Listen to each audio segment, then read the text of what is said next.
Hey, Debbie. CPU usage.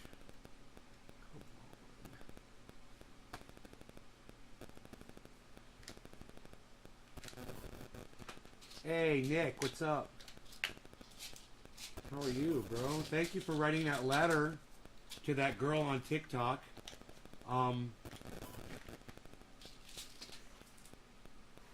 Yeah, I never heard back. So.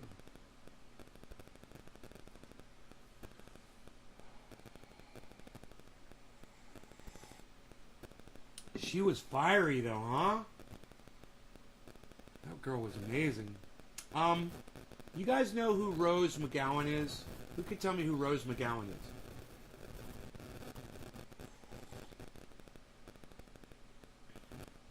The cell phone? Can you guys hear the cell phone? Really? It's all the way over here.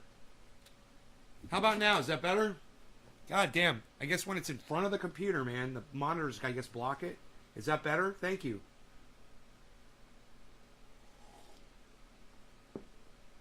Oh, you just sent it this morning? Oh, cool, bro. I know Rose as an actor. Can anybody name any movies that Rose McGowan has been in?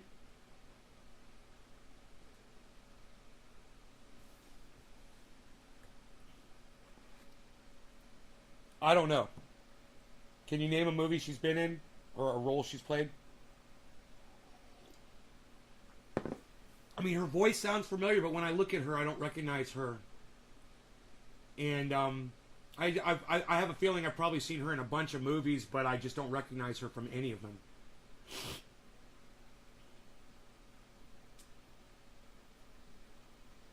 Oh, she was married to Marilyn Manson. I knew I had heard her name before. So, I guess she claims she was raped or something. And she says that, man, I don't know if I heard this right. Did she say that Barack Obama's daughter is an intern for her rapist? Is that what Rose McGowan said? My question is, why would Barack Obama's daughters be working for a fucking rapist? Boom. Shots fired. Karen, hello. Patrick, hello. Hippie Chick, hello. Dommy Dom Dom, hello. Dom says, hi, Karen. He forgot the H. Batten down the hatches here in Texas. Rain on top of rain. Yeah, you guys got that tropical storm hitting you. Patrick John Welder is in Texas. Dommy, morning hippie chick. Tony Long. Hey, Tony.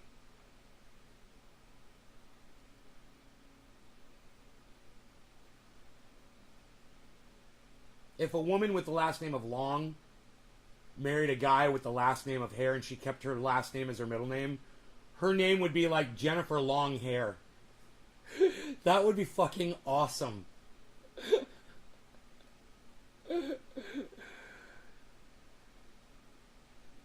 Karen, hello everyone.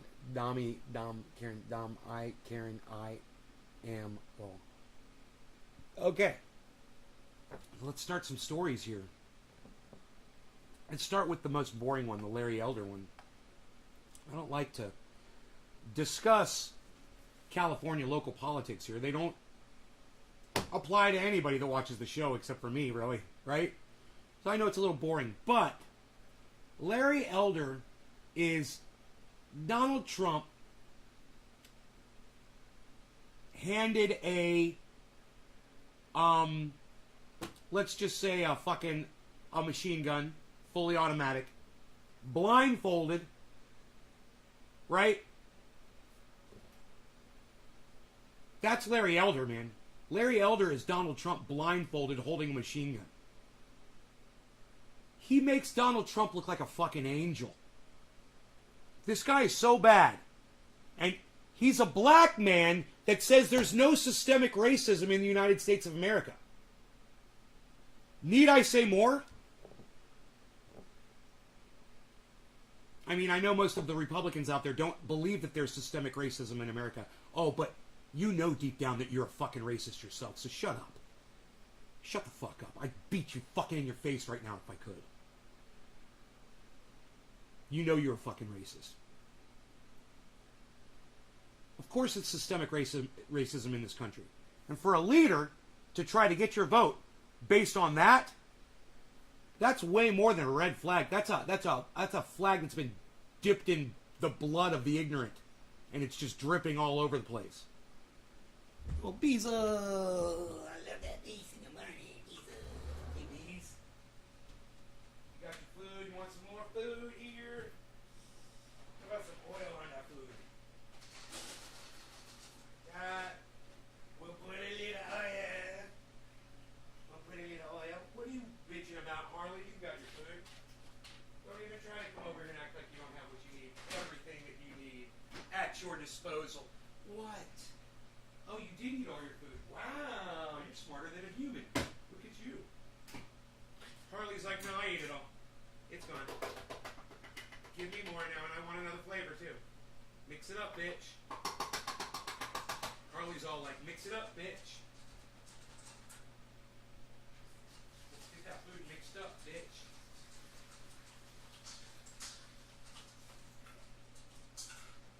Now, before we start the Larry Elder thing, he is a right-wing black man radio personality.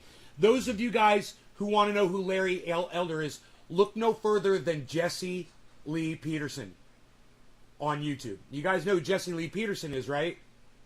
Well, Larry Elder is Jesse Lee Peterson with a college degree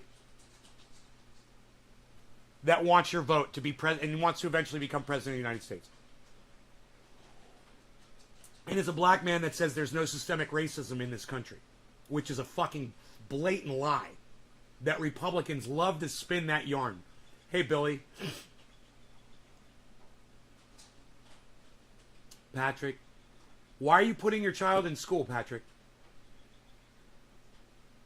He's interesting. He's just a douchebag. I'd like to fucking beat his ass.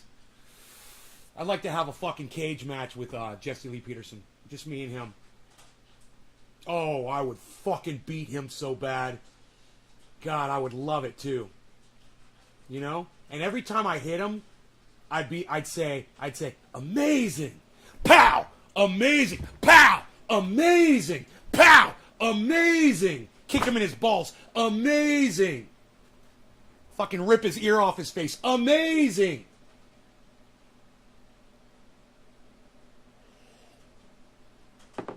The biggest threat to black people are black people who claim there's no racism here.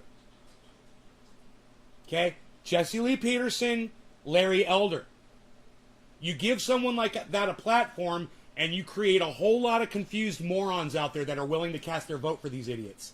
That are literally serving up their confirmation bias with the thickest pieces of straw that you've ever seen.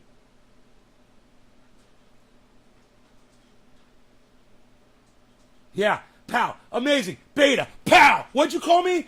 Pow, that's from my mom. I had problems with my mom. Pow, you know? He's always trying to psychoanalyze everybody. He thinks he's the biggest fucking, the seer of everyone's truths, you know? And you're just like, dude, you don't see dick. You don't even look at yourself in the mirror and see what you are. Oh, yeah, by the way, Jesse, you're black. Just so you know, I thought I'd let you know. Yeah, your skin's black, bro. And we can all see it. You're not a white guy. I'd like to say that to Larry Elder, too.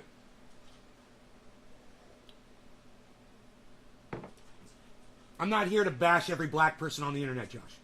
I'm here talking about Larry Elder. All right? So anyway, Larry Elder held a press conference with Rose McGowan. Now, like I said, I don't know who Rose McGowan is. I don't even know what movie. Did you guys tell me what movie she'd been in? She said that she'd been married to Marilyn Manson, but I don't know what movie she's been in. But regardless, he got her to come up on stage and give this speech about how she grew up in the Democratic cult, and, you know, which it is of sorts, but I digress. And she defended Larry Elder and said that she's been listening to him for years on the radio and that you should elect him instead of Gavin Newsom. Now, While that is all a fucking joke, do you know what's not a joke? Gavin Newsom's wife, or wives, whatever, contacted Rose McGowan and tried to buy her off. And she's got the fucking receipts.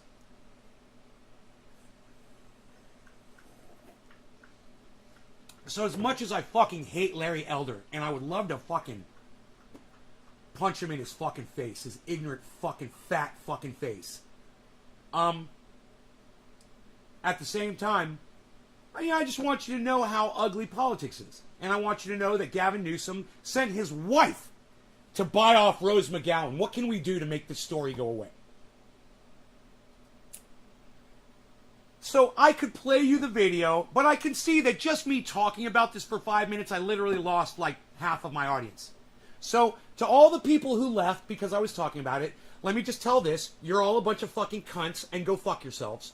And everyone that stayed to watch the boring news that I was talking about, thank you. I love you guys. The small handful of you that stayed, I love. And I appreciate you guys. Thank you so much. If you're leaving this show, you're making a huge mistake because this McGowan thing isn't the only thing we're going to be talking about. We got all kinds of shit to talk about. We're going to be talking about cannabis. We're going to be talking about COVID. We're going to be talking about crypto. We're going to be talking about how awesome you guys are. Because you're fucking awesome that you're here. While other people are finding this content boring, those of you that stay and listen and populate my chats, you are my gold, and I appreciate all of you so much. Thank you so much.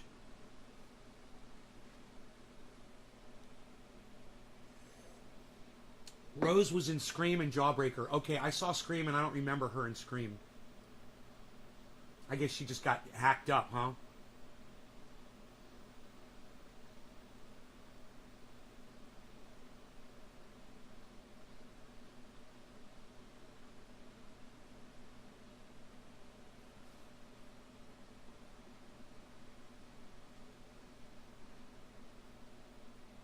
You wish Billy was on YouTube? Billy who? Who are we talking about? Who what?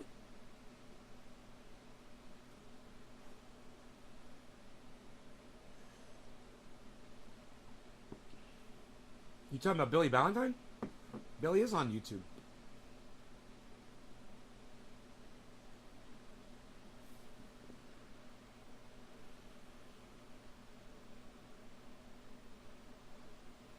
Yeah, and the United States covered up the Saudis were connected to 9/11.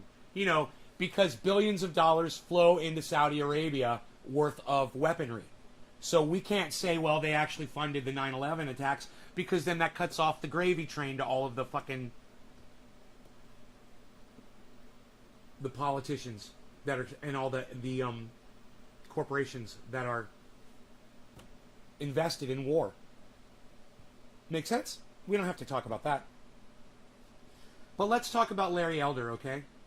Let's talk about Gavin Newsom just a little bit. All right? I think you guys should just listen to a little bit of Rose McGowan saying what the Newsoms did. You guys should hear this, because I don't think you're going to hear it any other way. You'll hear it on my show, though, so let me get you to that part. And let me make another comment, a couple comments here. Okay, number one, I find Rose McGowan to be exquisitely ugly. She looks like a little pig girl to me. No offense to all the ladies out there. I do not find this woman attractive at all. And her little boy haircut, I don't know what the fuck that's all about. Number two,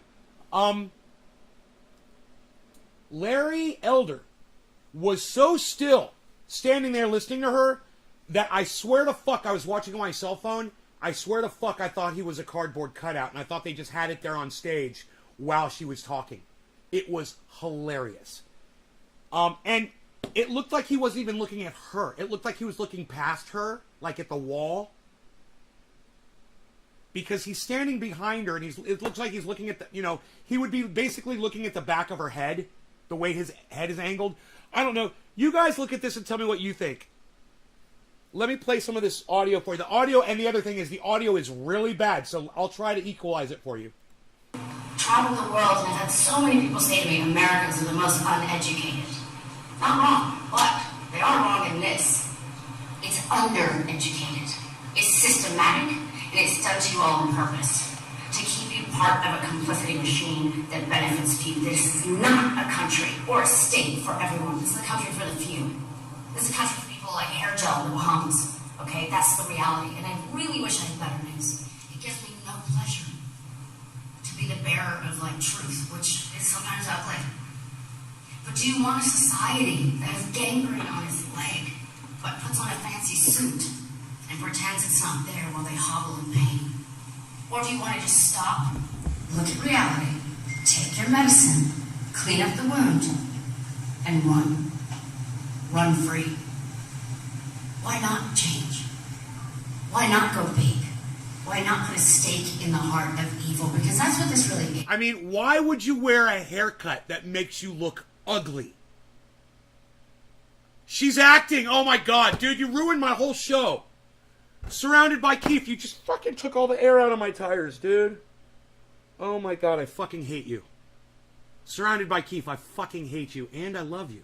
Because you pay attention, man. And yeah, you guys, my whole point was she's an actress. And she says, during the speech, she says, I don't want you reporters referring to me as an actress. Okay? That's how you take the power out of our message. And I don't want you referring to him, you know, and I want you to tell people that he is a black man. And I, you know, she says all these weird things, and it's like, you're acting. You are fucking literally acting. She's acting. She is an actress. Now, I'm not saying she doesn't fucking believe that Larry Elder is the proper candidate for the position. She does. I'm just saying she's using all of her skills that she has to try to convince you to vote for this fucking idiot. This fucking mudflap. All right? He's a, you know what he is? He's a broken mudflap that's laying on the side of the fucking road and just collecting fucking sunlight. Doing nothing. That's what this motherfucker is. He is just a useless piece of plastic. This guy.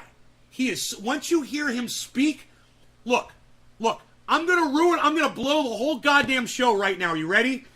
It was true. I was gonna go into the fact that she was play acting. But there's a bigger thing, and I don't want to bore you guys with the bullshit. I could walk you through this, and, you know, we could take a long time. But the fact of the matter is, it's really, this segment is really not worth too much more of my time. Larry Elder has no plan for the state of California. That's my point. Larry Elder offers nothing to solve all the problems that he's fucking pointing at. Oh, he's pointing at this problem. He's pointing at that problem. He's fucking pointing everywhere, folks. He's pointing at this problem. He's pointing at that one. Oh, Newsom's bad. These immigrants are coming in, and oh, we've got gangs and violence and blah blah blah blah blah blah blah. What are you gonna do to fucking fix it? Name one solution. He offers none. The man has a stage. He's standing with a famous actress. He's got all the ears of the world on him, and he doesn't give you one solution to any of the problems that he's dumping on our desks. And he wants to blame Gavin Newsom for all the issues. Man, this motherfucker can't even manage his own stance, let alone the largest state in the goddamn country of the most powerful country in the world. We're going to put this fucking cardboard cutout in the position of power of California? Are you fucking kidding me? Just wait till you hear him speak. Just wait till you hear this man that wants to be your leader speak. This is good and this is evil.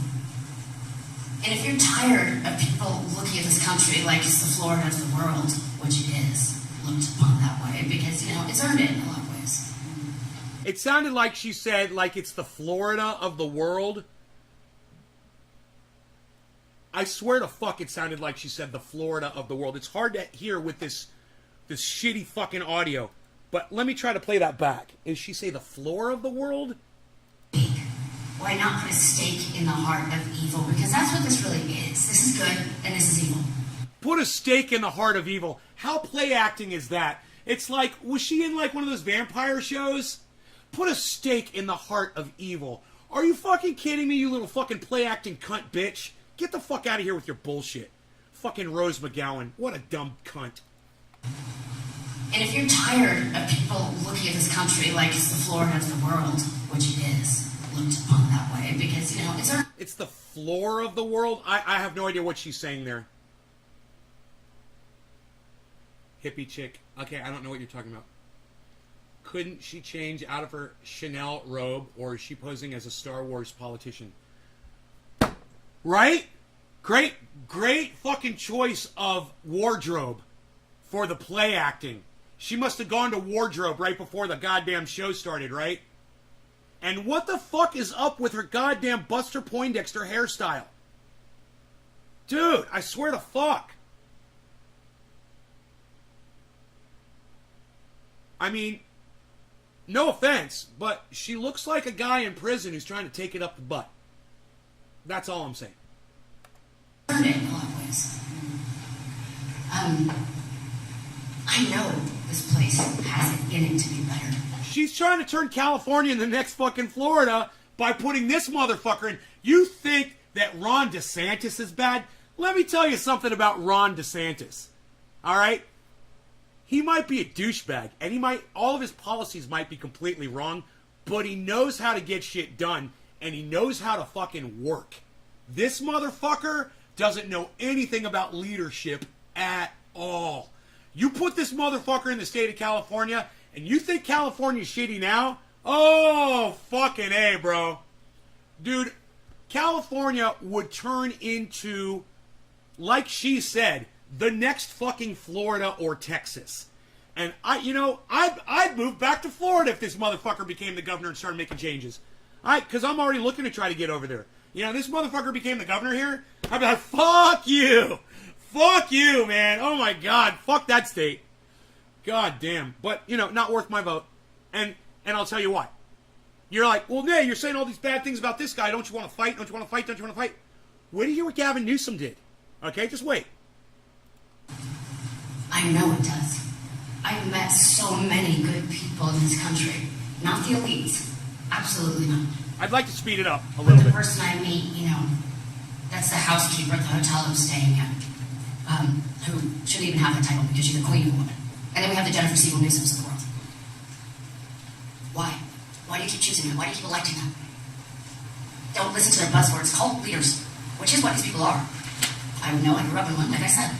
They massage. She sits there and calls Democrats cult, and they are absolutely a fucking cult. Anybody who can look at Joe Biden and say that he's a great leader, that he's not fucking senile, okay, you're in a cult. All right, you're toting the cult line, fine. But for her to stand there next to that fucking douchebag and claim that she's absolved of being in a cult with the Republicans, that's laughable, man. She missed her calling. She's an actress. She should have been a fucking stand-up comic because this shit is priceless comedic gold. Just like the gold on her fucking little Star Wars gown. Your mind. They keep you in fear. They keep you in doubt. I kind of suspect on the inside that this is all a lie. But I don't want to be the one that stands out, takes it on the chin. Now, I have a feeling that I'm younger than Larry Elder, but I gotta tell you, if I was standing in that position for as long as he's doing it, dude, my neck would get so sore. My neck would get frozen. I gotta give him props. He looks like a fucking cardboard cutout. He has not even moved a centimeter since she started. She's been talking for 16 minutes. This motherfucker hasn't moved a centimeter. He's only blinked half a blink the whole time. I don't know how he does it. It's like he's like fucking Han Solo in Carbonite. How the fuck is he doing this shit? There's something wrong with that guy. I don't trust him. Anybody who can stand still like that for that long, they're not human, and they cannot be trusted. Well, I'm here to confirm for you it is a lie. He blinked! He and when I blinked! say things, I'm sorry you feel that way. I can tell you how I felt about it. I told you a fact. That's a different thing. Start noticing in your life how many times people will tell you, oh, I'm sorry you feel that way. And start being brave enough to stand out, brave enough to be different, brave enough to challenge. Does it cost? Yes. But if we all do it, it will get so much easier. It will get so much better. I believe in this man because I know his mind, and I would like to think, on some level, I know his heart. Take away the Republican word. Take away the Democrat word, okay? Who do you want to govern you? Someone who cares passionately, even though you may disagree with him on some points? Or do you want somebody who's really operating behind the scenes to keep you all in ignorance while they rob the bank and go to the Bahamas? Well, they rob the bank and go to the Bahamas. She makes a good point, and I'll give her that. At the same time, she thinks because she's listened to this guy on the radio for years that he's going to make a great leader, and she's putting all of her eggs in that basket. I listen to the guy on the radio. He's an awesome leader on his radio show. He's going to be able to fucking handle California. It was the same kind of thing that people did with Donald Trump. They sized him up based on the fact that he was a billionaire. Oh, well, he's a successful business. He was successful at what he got into. Larry Elder's successful on the radio. That doesn't mean he's going to be able to lead you. And she's taking the air out of her own tires here by saying you can't just trust anybody. Right, and you can't trust Larry Elder either. In fact, Larry Elder says there's no systemic racism in the United States. So, of course, this white bread bitch is going to go along with that fucking narrative. You know? Look how white she is. Do you think she's ever experienced systemic racism in her life? Her little golden look about her, like she's a little golden angel. My money's on Elder. Not very happy because I took that too. Thank you for listening. Thank you for hearing. And I really... You know, she looks like, Junior, the dude that plays Iron Man. She just realized that. If she had black hair and she had muscles, she would literally be that guy. I appreciate anybody watching or reading this to think differently. And maybe it's because of that movie, Less Than Zero, that I thought that she looked like a guy that takes it up the ass in prison. I don't know where that came from, man. That is so fucking funny. Now I know. It was completely subconscious, man. Wow, she totally looks like that guy. She totally looks like that guy. It's hilarious. In the face, totally looks like that guy. Could totally be his fucking twin sister. To be brave, do something that's weird, like maybe voting Republican, even though it will feel strange cellularly. I felt that way when I first went on Fox News. It's like, weird. I get it, right? And that's okay. Because right now, y'all are in a pickle. It's not going so well here, is it? It's not. I know you can do better. I know you can be better. And I know this... What's Larry Elder going to do about COVID? Oh, remove the mask mandates and send your children back to school. And she's complaining about the way Newsom has been handling COVID? So you're going to let this fucking muskrat, this vermin piece of shit, this Republic garbage cunt fuck, step into Newsom's office and do what? Laugh like Donald Trump? Because that's all he's going to fucking do. He hasn't stated one thing that he's going to do that's going to fix anything in the state of California. Now, I know, let the man speak, right? He's coming up. Listen. Is the person that can push it back. I promise you this. We're not going to listen to him for very long, okay? And we're going to move on to the next story. We're going to smoke right now. For all of us. For all of you. Systemic change is what's needed. Go big. It's not going well. So you have a choice. Stay status quo. Or be brave. I vote for bravery. I vote for Larry Elder. She says, you guys want to stay locked up with COVID or do you want to live free and die by your own choice, basically? I vote free. I vote Larry Elder. She doesn't give a fuck about people who have no control over this. You know, hey, if you want to live free and you want to go catch COVID and die, I'm okay with that. I'm fine with that. But isolate. You know, you want to go outside and catch COVID, and once you catch it and you're fucking sick, isolate. We're going to talk about hospital beds here in a minute, okay? We're coming up to a story about that. They're getting very hard to find. But, you know, this mentality that you're not living free if you're wearing a mask, you're not living free if there's a mandate, if you're not living free. Dude, you're not living free if you have to abide by a speed limit on a roadway. You're not living free if you have to wear your clothes in public. You're not living free if you have to, you know, follow any of the societal or legal constructs or laws or regulations that have been set forth by society or the area in which you live. And for her to say that one more law makes it all your freedom going away is a fucking joke.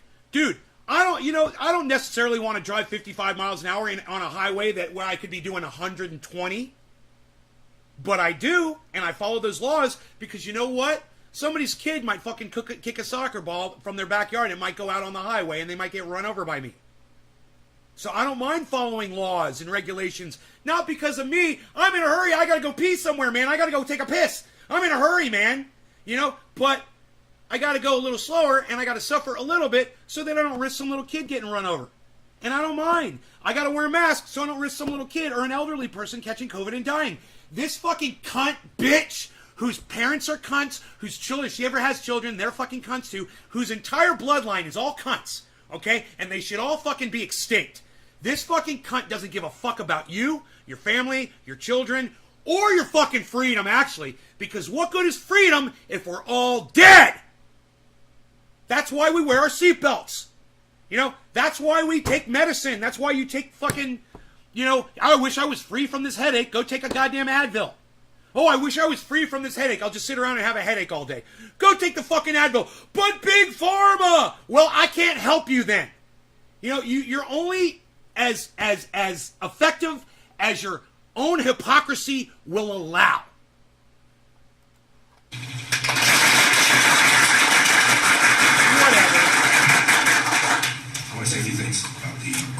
She was so proud of herself, man. She was so fucking proud of herself when she got those applause just now. It was hilarious. Dude, could you imagine 4 or 8 years of trying to decipher what this moron is saying? Now, I understand it's bad audio, but listen to how this leader talks. This is a radio personality? How the fuck can they hear a word this motherfucker says? Have you ever heard of projection? Jesus fucking Christ. No, not projecting your stupid beliefs onto other people like you do, you fucking denier of systemic racism in the United States. No. I mean, projecting your voice. You're a leader. You want to be a president of the United States of America? You want to be a leader of the state of California? Learn how to talk first, you fucking dumb cunt. Jesus fucking Christ. That woman that's half your size just projected her voice 10 times as more powerful as you did. Look how big you are. You have no power in your lungs. You're a pussy. You can't lead me. I can't hear you.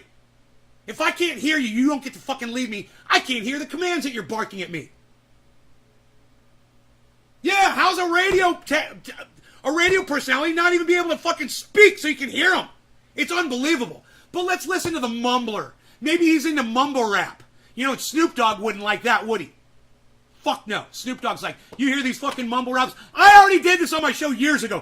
And I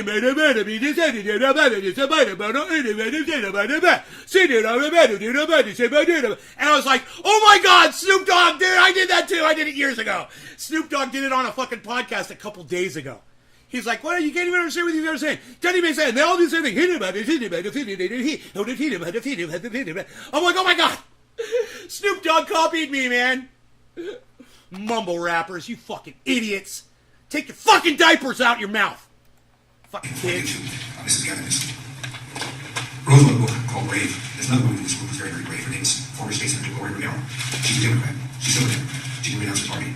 She crossed party lines in order to support me primarily because of one issue. And that issue is school choice. She believes, I believe, that the money should follow the child rather than the other way around. We're spending about $15,000 per student per year. I think only about 15 or 16 states spend any money. And the money should go into an account to the parent, Jesus. Because she knows, and I know, that the kids living in the city are getting the worst teachers, the worst principals, the worst administrators, the worst outcomes. It almost takes an act of Congress to fire a bad teacher. So for that primary reason, she's supporting me. Regarding school choice, speaking of hypocritical, President... Dude, her hill that she's standing on, I just caught this because I couldn't hear him before. Her hill that she's standing on is she wants the choice of where she can send her kids to school. And because he's offering that, that alone makes him viable to be governor of the biggest state in the United States of America. That alone. So she can send her children to the school of her choice. Dude, if you're sending your kids to school at all, you're a dumb cunt. Okay? Right now, during a pandemic, You're a dumb cunt. All right, I'm pointing at you. Somebody came in the chat earlier and said, I sent my kid to school. I'm like, what are you fucking doing? Why are you sending your children to fucking school? Stop. Stop being dumb cunts. All right? You guys need to fight about it. If you got kids, hey, man, I'm out. I'm fucking totally out of this. I don't have children. I don't give a fuck. But if you got kids, and you don't want them catching COVID and possibly dying, and you don't want them catching the next big thing, stop sending them to school. Do you want the evidence that school isn't doing dick? Look at the millennials, man. All right? You want to see a whole generation of kids that aren't getting anything done or accomplished? They all went to school, man, right after I did. None of them have jobs. None of them have a future. They got kids. They got families. Ha! That's really weighting them down without a fucking job and a future. You know, they're living off of their parents. They're literally just waiting for their parents to die so they can get the goddamn the will money. The inheritance.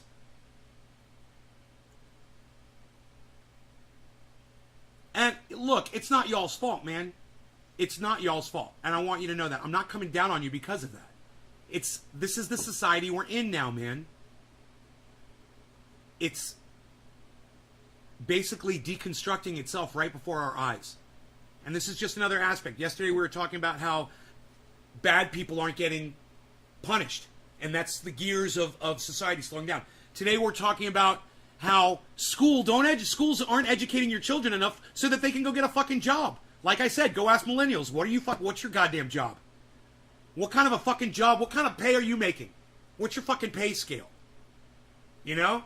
Are you on salary or are you fucking hourly? Think about it, guys. How volatile is your job? Could you walk out tomorrow? You probably could. They wouldn't fucking miss you. They'll just get somebody else who doesn't need any training to come in and take your fucking place.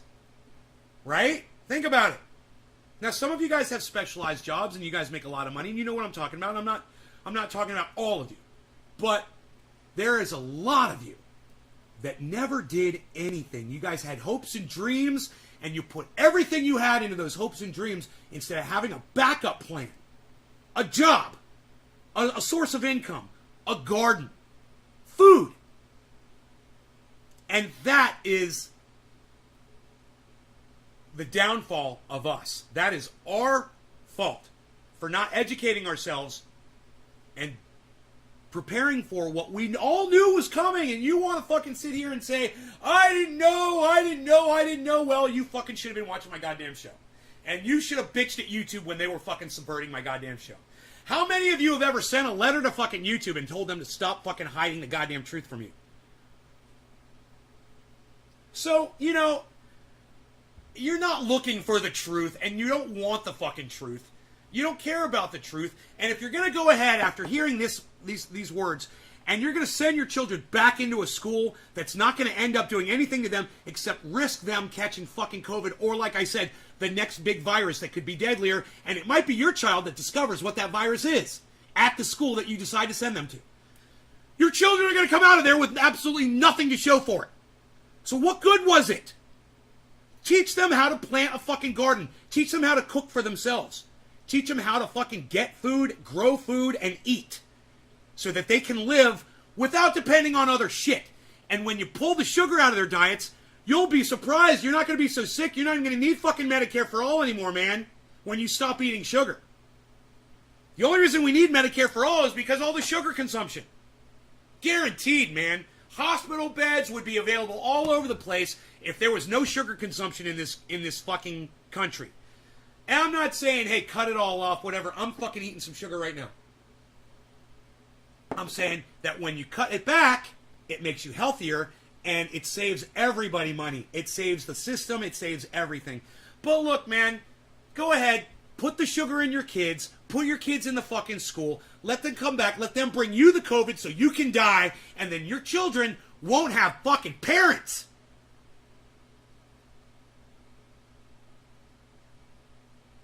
And I have to sit here and pretend like I care. And that's the worst part, because most of you motherfuckers out there, and I'm not talking about my audience, But most of the motherfuckers that are out there in the world don't fucking care. They don't care enough. They're sick of being with their kids. And you know what you fucking realized? You realized that the whole reason you had fucking kids in the first place was because you thought you were supposed to. And you had school to send them to fucking, 5 hours a day or however long kids go to school for every fucking day. And everything was fine. And as soon as that fucking school got taken away and you got stuck with the people that you created all day, you realized you couldn't fucking take it anymore. You know what? It sucks. It's life. That's the way it is. I warned you about this years ago, and if YouTube hadn't been subverting this channel, more people would have been listening, more people would have got this message. I would have probably been a guest on somebody's fucking podcast by now. And more people would be flocking here to hear the fucking truth and pull their kids out of these fucking COVID schools. Right, Billy? Goddamn, I know. No amount of stress and yelling helps a goddamn thing anymore. Right? Right? All right. We made some really good points. I want you to hear something Larry Elder says. Barack Obama, when he was living in Indonesia, his stepfather was an oil company executive. He attended a private school that was set up for oil company executives. But his mom felt that school wasn't good enough. She sent him back to Hawaii to live with her parents, and he attended the finest prep school in Hawaii called Punahou. He then comes to Los Angeles after he graduates from high school and goes to a fine private school called Occidental. He finishes up at Columbia, another private school. Then he goes to Harvard. His wife, Michelle Robinson, grew up in Chicago, and while she did attend a public high school, it wasn't her nearby public high school because she thought it wasn't good enough. So she got on a bus and traveled miles away to go to high school. The Obama children, Sasha Maria, they attended a private school that was set up for the teachers who teach at the University of Chicago, where Obama was law instructor. And then when the Obamas moved to Washington, D.C., Michelle made a big display of checking out the public schools and publicly said she might consider putting the kids in public school right. Put them in, send both friends the same prep school that Chelsea went to. They cost $40,000 a year. The girls never set foot in a public school. Obama never set foot in a public school. And Michelle Robinson attended a better high school outside of her area rather than to go to the nearby inferior public school.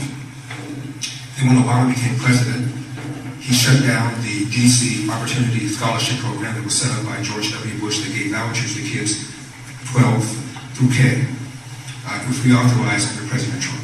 My point is the Democratic Party has been the principal obstacle towards urban kids getting the first step towards getting to the middle class, which according to the Brookings Institution, which is a left-wing think tank, means at least finish high school, presumably one where you can read, write, and compute at grade level. Hypocrisy number 2. I was interviewed this morning by Garrett,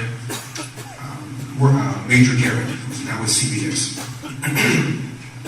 And he asked me whether or not I thought the election results, the recall election, would be fair with our respective results. I've been asked that question a lot about the 2020 election.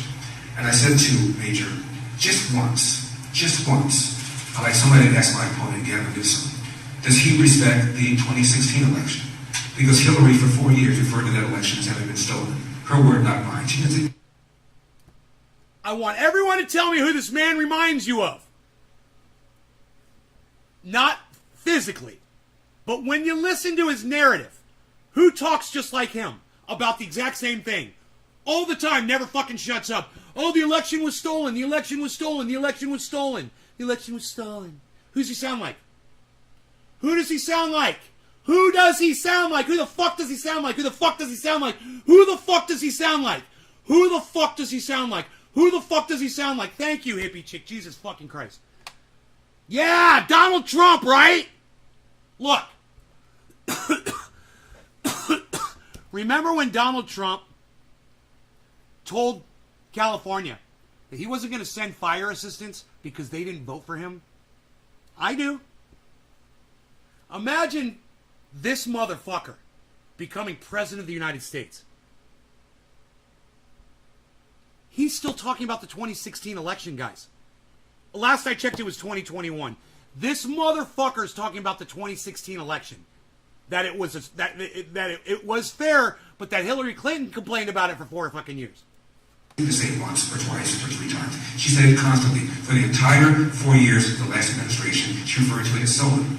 She referred to the former president as illegitimate, not just once, not just twice, constantly, to the point where 2/3 of Democrats falsely believe that the Russians changed vote tallies, even though the Senate report found no such evidence. Russians tried, but they found not a 0 vote tally was changed, yet 66% of Democrats falsely, incorrectly, wrongly believed that vote tallies were changed by the Russians. The Senate report also found no evidence one way or the other whether or not the Russians changed the outcome of the election in 2016. According to Gallup, 78% of Democrats believe... What are you gonna do for the state of California, you stupid fucking muskrat bitch? God damn this fucking idiot. All I can think of are little vermin scampering around. The Russians changed the outcome of the election. Yet nobody ever asked Gavin Newsom, does he believe, as Hillary believes, the election was stolen? And if he doesn't believe that, no one ever asked Gavin Newsom, do you believe her social media platform should be shut down for promoting the so-called big lie about the 2016 election? Hypocrisy number 3. The other day in Venice, at a homeless encampment, some white woman in a gorilla mask threw an egg. McDonald's Trump. It would have been major... I like that. McDonald's Trump. You're right. How did we miss that, Billy? We're idiots. That's why. We're fucking idiots, and that just proves it. We had 4 years to come up with McDonald's Trump. Dude, Google that shit. I bet you it comes up. I know somebody has thought of McDonald's Trump. I know. Google that shit. It's going to come right up. I promise you. McDonald's Trump. Oh, somebody came up with that. Especially after that whole McDonald's thing with the fucking military, dude. Or the football team. Dude, that shit was fucking hilarious. What a fucking joke. He serves up a buffet of Big Macs and Filet-O-Fish sandwiches and fries and shit. And you're just like, dude, you are the most classless leader of all time. You have less class than the most classless leader that was ever portrayed in an over-the-top fucking dystopian fucking movie. So little class. Donald Trump has no class. Only the person with the least amount of class in the world would serve McDonald's at the fucking White House. The man has 0 class. Come at me. Story if I had a D at the end of my name. They'd be talking about it in Bangladesh. They'd be talking about a hate crime. They'd have a manhunt for her. But because I have an R at the end of my name, nobody gives a rip. Now, I've never, ever, ever played the race card. I've never told people to vote for me because I've never played the race card, but I'm running on there's no systemic racism in the United States and I'm a black man. Dude, you might not be playing the race card one way, but you're way playing it the other. Are you fucking kidding me? Dude, there's all kinds of ways to play the race card. Okay? And this guy's doing it. There's no doubt about it. He's playing the race card all fucking day. And he's about to do the shit out of that. It's like, hey man, I've never breathed air before. Ever. Black or to vote against me because I'm black. But I will tell you something. It was an article on the front page of the New York Times, all about me, negative of course. Never once mentioned that I am black, never once mentioned that I would be the first black governor of California. That's fine with me. But on the same page, long article about the, quote, first female governor of New York, close quote. So it was relevant to the New York Times when this female governor, who only became governor because Cuomo resigned, was the first. But it's not relevant that I'm the first black governor of California. Hypocrisy, double standard. Now, I was accused of sexism because I wrote a column 21 years ago where I was quoting a study from the University of Pennsylvania in Annenberg, where they asked women 25 questions and men 25 questions about politics. And it turns out men knew more than women did in 15 of the questions. They knew the same in 9, and women knew only more in 1. And I quoted a female professor who's still there, and she said the reason women knew less is because they get their primary source from local news. My apologies to people here from local news. And she said, and I quote, watching local news makes you dumber, close quote. I didn't say it, she did. And all of a sudden, I'm sexist and I believe that women are less intelligent than men. You didn't. I've written 1,200 articles. I've written an article once a week since April of 1998. I wrote about the fact that women make more money than men, young women do. I wrote about the fact that there are more women in college than men. I wrote about the fact that when it comes to medical school and law school, the percentages of men and women equal entering medical school and law school is... Dude, I'm reading all of your comments right now. I love them all. You guys are fucking great. Oh my god, let me go back and read these out loud. You guys are fucking so funny. You guys are so fucking funny. Chris says Trump. Yeah, it is Trump. Billy, you're right. It's a song by Low-Key on Spotify, McDonald's Trump. I knew it, bro. Yeah, just because you and I didn't think about it, you know? There's a lot of funny people out there. When you're on Twitter, that's what you find out. Everybody's a fucking comedian, bro. There's so many fucking funny people out there on Twitter. I'm just like, every day that I read Twitter, I laugh. Some people's tweets are so fucking funny. You know, and sometimes it's just a few words and you're just like, nailed it. I bet all that food, Stevie G, 1985 says, I bet all that food was cold as fuck. No one wants a cold Big Mac, let alone those bitch-ass fries. Nah, you gotta at least microwave a Big Mac. And they're okay. There's a way to do it. There's a way to refrigerate and recuperate. Totally regenerate a Big Mac. I can teach you how. Relevant. You know, Charlie Kirk.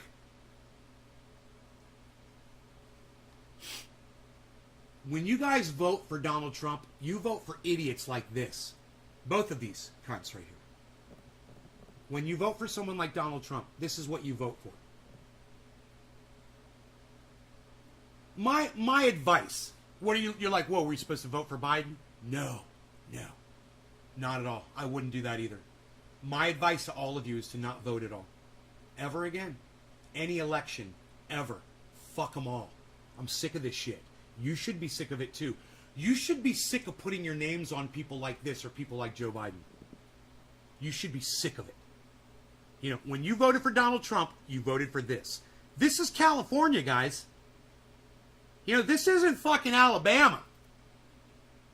You know, this isn't Tennessee.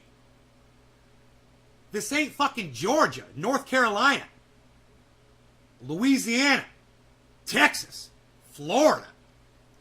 It's California. It's a fucking nightmare. Now, Gavin Newsom is a nightmare in his own right. Okay? He's at a different level of douchebaggery. But it's a level of douchebaggery that's way below their level of douchebaggery. Trust me.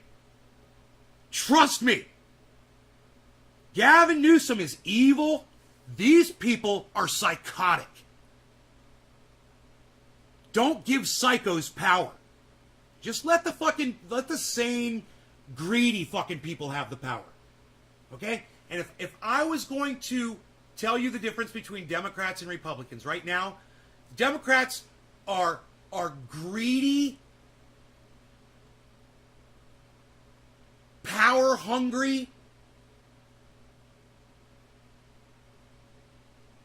censoring-loving douchebags. Republicans are psychotic, women-hating, black person-hating, racist douchebags. You know, Republicans are a little bit worse, but they're both still down here under my ballsack, licking my fucking taint! Does that make sense?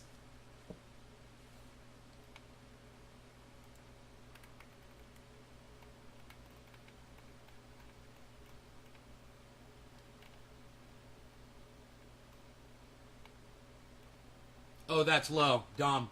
Billy, why is she standing like there's a mark on the stage at a Game of Thrones production? Dude, I was like, she looks like she's standing like,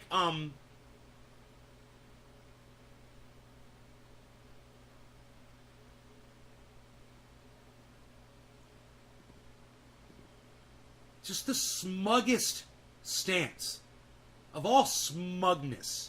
It's the smuggliest. Smugly. Smugly. Dude, I'm great. I'm fucking great. I'm fucking great, man.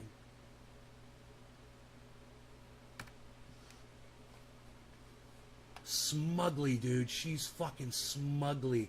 That's already a word. As she smugly stands there.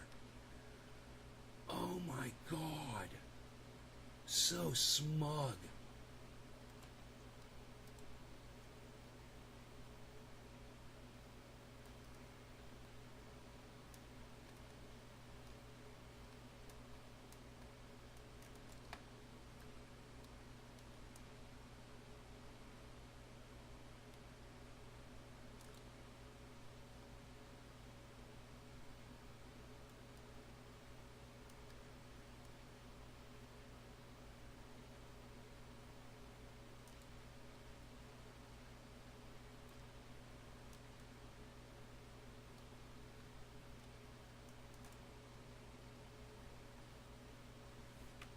All right, I just had to get this.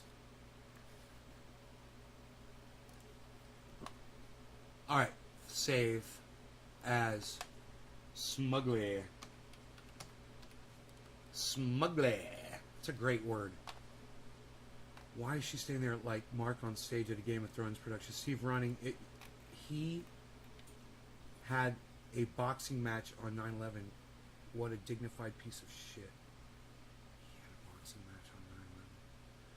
He's like, there's no racism then because I'm black. Which is it? Jar Jar. Jar Jar means? Looked up if she has kids but couldn't find anything. I was so disappointed, Dallas, when I read about the McDonald's White House dinner shit Trump pulled. Wasn't this guy a character on The Simpsons, Stevie? Dallas, lag my ass off. I never pulled the race card, so I'm going to go ahead and talk about it right now. What a moron. Dallas, Billy, he has a fantasy about being president. He just said, I'll be the first black president or black governor. Dude, did he really just say that just like that? I missed that. That's fucking hilarious. What is the next? I'm black. Look at me. Vote for me, bro. Makes me sick. Dom. Steve. Elders conservative radio host on AM 64 KFI here in Los Angeles. Steve running. John. Anyone? Doc. Hey, I'm buffering. Look at this. I was buffering. Thanks for telling me. Yeah, buffering. Okay, Steve running. Let's discuss the logistics of reconstituting the fresh flavor and taste of a cold Big Mac. We could do that. It's easy. Look.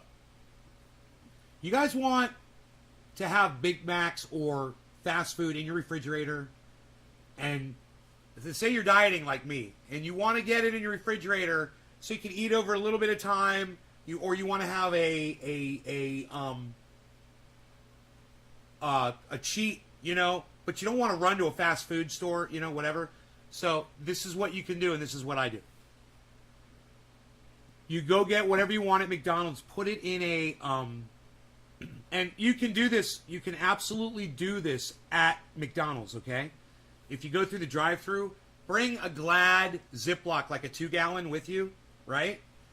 And whenever you pick up your food, you know, roll the bag down, open up your 2-gallon Ziploc, drop the bag or bags in the 2-gallon Ziploc, seal it shut, let all the air out of it, and then seal it all the way, right? And if you got a cooler, like a little, little mini cooler with ice in it or little ice things, put that in the cooler. Go home, put it in your fridge, right? That shit, a Big Mac will stay it like that in your refrigerator. I promise you, man, a fucking month. You can store a Big Mac like that. And if you want it to last longer, you take the Big Mac out, put it in saran wrap, then put it back in the original packaging and all that shit. Okay, now, you want to eat something, all right? Whatever the meat is, okay, whether it's filet of fish or chicken or meat or hamburger patty or whatever, even if it's a veggie, take that out of the whole burger. Leave everything else on the hamburger, right? Take the meat off, and you can, if you've got the 2 beef patties from the McDonald's, you put them side by side on a small plate, right? And you want to heat them up just enough to where it's tasty hot. You don't want to cook them, right? They're already cooked. So the thing here is, it's like when you get something out of the oven and it's a little too hot to eat, don't get it that fucking hot. You don't need to, right? It's going to taste fantastic and be juicy and everything if you don't overdo it. So you're going to do the beef patties maybe 30 seconds in a microwave oven, something like that. Maybe not that much depending on how powerful. Now here's the secret. Put the burgers back and then leave the center bread on there. Don't fuck with that one. Take the top and the bottom off, and you can either put them on a really hot frying pan or pump it in the toaster, really hot. And just to where the point where they start toasting. Don't over toast them. Put them back on and enjoy your fucking Big Mac as almost as if it was right out of the fucking drive-thru. And you will fucking thank me. You'll be like, dude, I did that shit with a Big Mac and it totally works, man. It's just this. It's not brain surgery. And you can do that with so many different foods. The secret, there's two secrets. The plastic bag, the Ziploc bag, and heating the items separately, different ways. You heat the meat with the microwave, you heat the breads with the toasters, things like that. You don't fuck with the tomatoes or the vegetables or anything. Never fuck with that shit. You know? You can even go as far as scraping off the mayonnaise into a little... I've got these little dishes. You can scrape it off there, and you can reapply it after you've heated it up. Just depending on how everything... Whatever burger you get from whatever joint, however they created it, however they designed it. But you'd be surprised, man. Some places, it's almost like they designed the burger so you can do that. It's like they'll keep the lettuce and tomato and all that stuff separated from like the ketchup and the mustard or whatever. And it's like, it's kind of funny. I like deconstructing burgers sometimes and seeing how people put them together. They're always different. So that's Dallas. Thanks for asking. That's how you reconstruct anything, any kind of fast food. Or you guys listen. Do you know how much food is fucking wasted from people that go to a restaurant, they have leftovers, and they leave it in the original leftover or a pizza? You leave it in a pizza box. Dude, pizza box is a fucking scam. Think about it, people. What are you doing, you indoctrinates? Everybody takes their fucking pizza, leaves it in the box, and slides the box on a tray in the refrigerator designed to hold your pizza box. Don't do that. Take that pizza box and throw it away. It's designed to ruin your pizza. Listen, as soon as that pizza is cool enough to put in a 2-gallon plastic bag, take the slices of pizza, stack them on top of each other. You can even face them depending on the type of pizza they are. Stack them up, put them in a 2-gallon or a 1-gallon Glad Ziploc, close it down, push the air out of it, lock it down, put it in the refrigerator. Your pizza will be... and use the toaster oven to re-toast your pizza. And your pizza will be fucking... Don't overheat. Okay? Get it just hot enough to eat to where the cheese is just bubbling. Boom. If you see oil bubbling on top of the pepperonis, you're good. That's it. You're good. You can do it with pizza. Don't use these fucking pizza boxes, man. You put that in your fireplace. You know, don't use the fucking pizza box. And don't use these fucking styrofoam, take home to go, the little duck, whatever.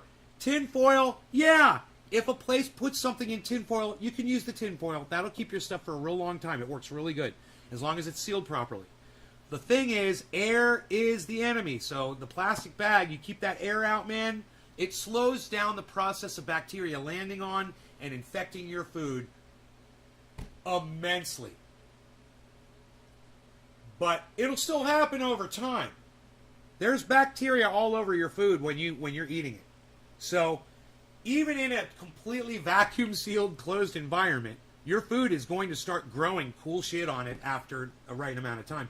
That Big Mac, though, it'll last a long time. You'll see. Those Big Macs will last a really long time. So, dropping frames, no more. Okay, cool. Just came back in and it stopped. I like to see him go to Watts, Yang Gang, me too, Dom, fuck them all. Good morning, coffee, please. Tula, yeah, I'm out of coffee. I'm out of my fucking coffee. Johnny Bravo, haircut. Right? You know what I said? Someone in prison who takes it up the butt. You know, they want all the other prisoners to know that they go that way. So they wear their hair like that. Smugly. I'm giving up, not sure how to do that, never tried.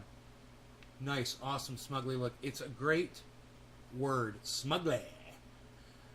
Blinken testifying before House Foreign Affairs Committee today. Yes, he said that. Regarding what?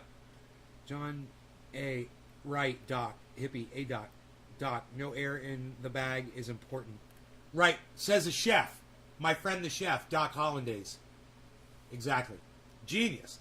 Smuggle, fruggle, ugly. She's staring at his neck, Biden style. She's staring at his American flag pin. Hey, hippie, Billy, guess what? McDonald's trains employees to do that to Big Macs at the actual store. That's right. They train them to do what? Yeah, oh, yeah, McDonald's just straight up nukes them unassembled. The patties sit there under a warmer. If the warmer's broke, they just nuke them. I love secrets like that. Thanks, Nate. Always learning in culinary, Doc. Huh. So I can't believe I taught a chef something. Yeah, dude. When people send stuff in take-home bags, and, you know, they have to eat it the next morning or the next night, you know? It's that shit never lasts. If we were using a Ziploc or saran wrap, hey, Beezer, I love my Beezer. Hello, Beezer, why you so beautiful? You want a cookie right now? You want a cookie? Beezer wants a cookie. He wants a cookie. Beezer wants a cookie right now. He wants a cookie. Beezer wants a cookie. Beezer. Beezer wants a cookie. Beezer wants a cookie. Pizza boxes have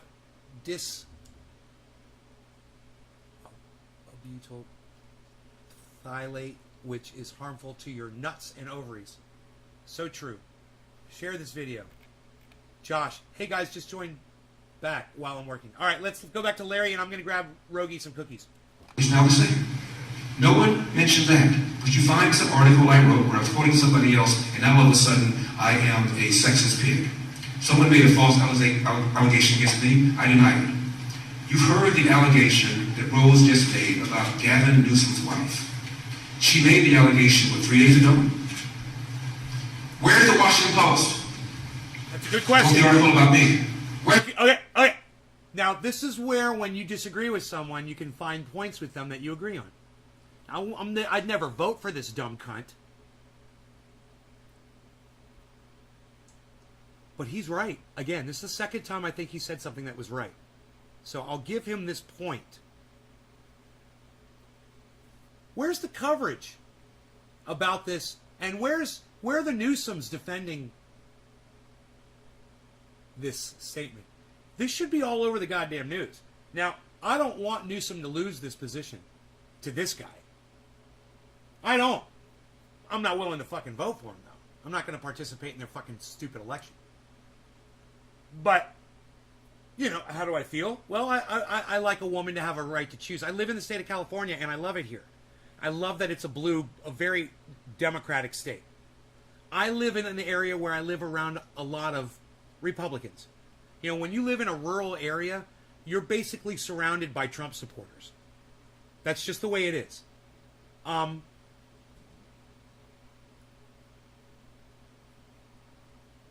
But they know, all of my Republican neighbors know, that they are vastly outnumbered in this state as far as being Trump supporters. They're vastly outnumbered.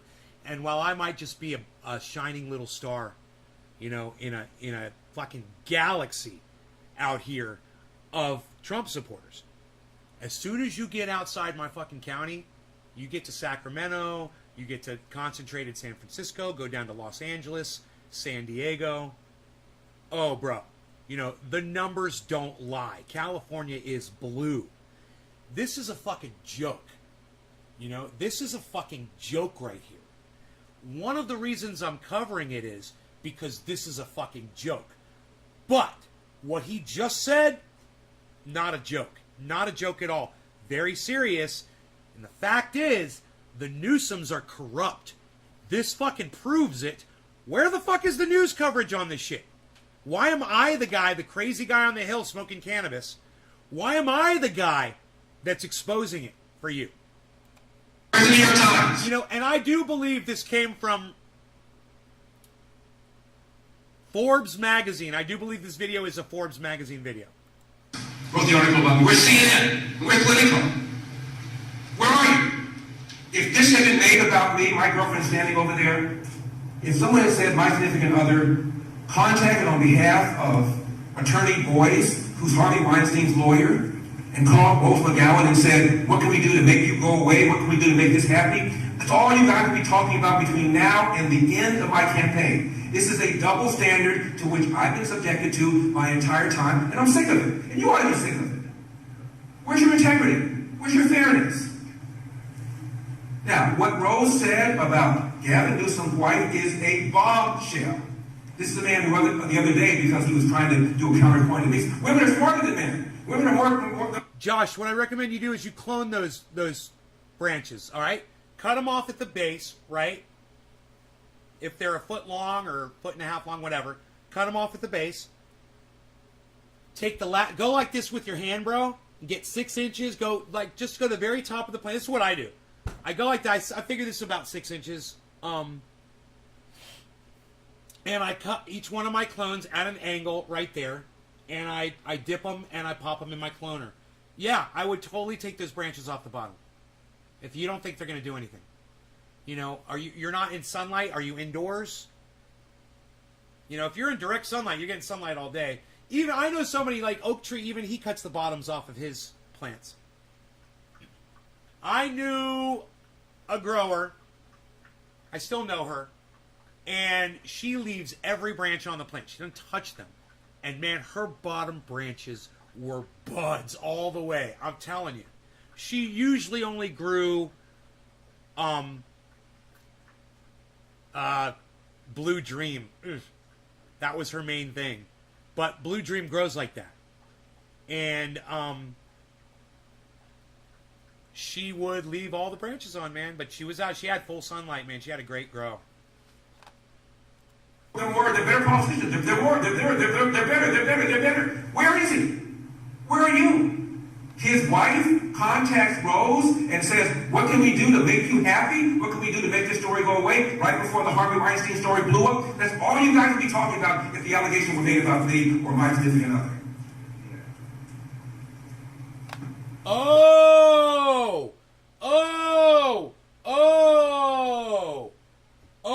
Okay, I misunderstood that. So I guess the Newsoms contacted her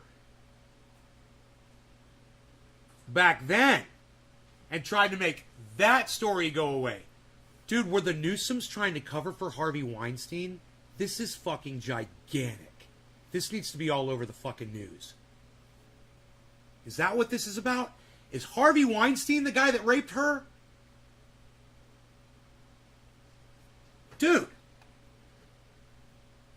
Dude, we need to get this fucking story straight. Harvey Weinstein, Rose McGowan.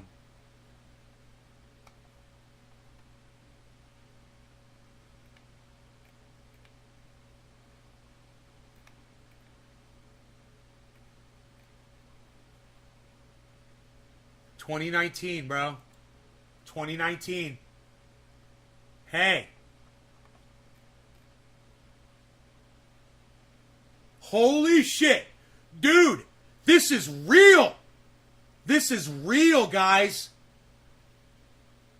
Gavin Newsom was trying to cover for Harvey Weinstein, the fucking rapist monster. That's what this is about.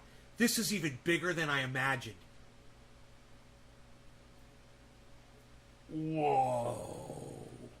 Do you need to see it yourselves, guys? Do you need to see it yourselves? I don't mind showing it to you, dude. I research shit quick as fuck, man.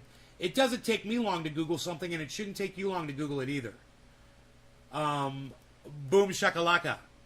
Bad out. Let's get to that headline. Harvey Weinstein scandal. Who has accused him of what?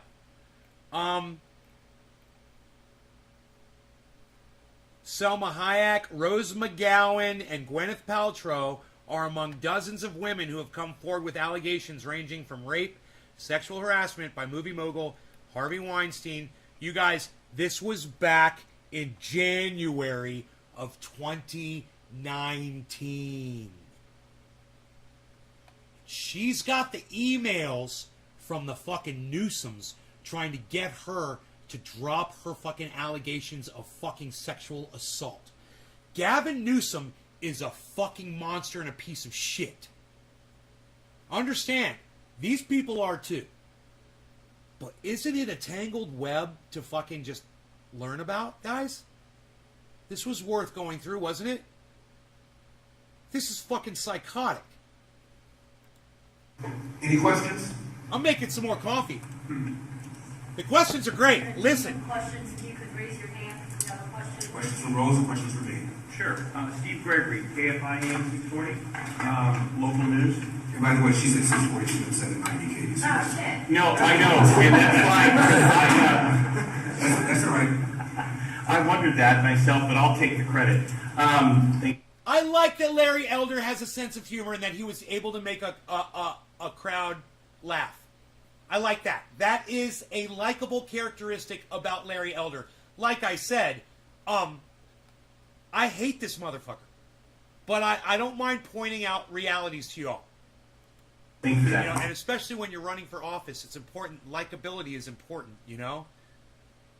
No, seriously, Larry, you seem kind of surprised by all of this. Didn't you know that this was going to be the case when you got into this race? Didn't you know this? Didn't I know that the media had a double standard and I would be subjected to hypocrisy on the part of you guys? Yes, I knew. Well, actually, I know. no, the question is, sir, is didn't you know that this was going to be sort of a dirty fight? I mean, because you know that there was going to be a battle. This was not going to be an easy thing. You understood that. I knew what I was getting into. But that doesn't make it okay. Come to the mic, please, if you're going to speak. Thank you. But that does not make it okay. It does not make it okay that the New York Times has 98.5% of its readers identifying as Democrats. But people yell about Fox News, only Republicans watch it, right? And when your question, you're a part of it. I don't know your coverage, I don't know your work. I'm sure it's stellar, truly. But you're a part of it. Didn't you know it was going to be a dirty fight? Yeah. Does that make it okay? And does that make you all not complicit in it? Does it make the New York Times, who got a Pulitzer off of me calling them, unlike what Jodi Kantor, the journalist who won a Pulitzer off of my bravery? And they lied in their book, and they said they called me another New York Times lie.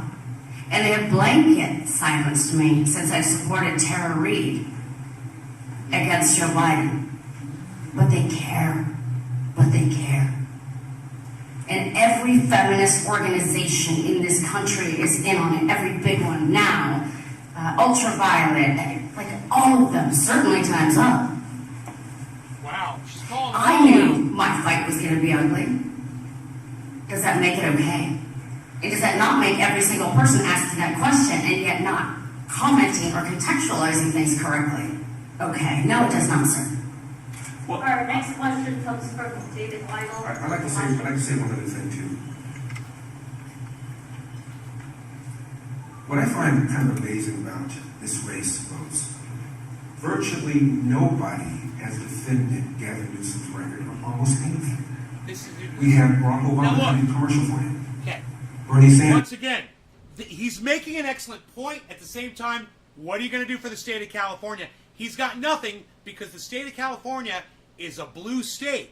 And everything he wants to do to the state of California is Republican-based bullshit.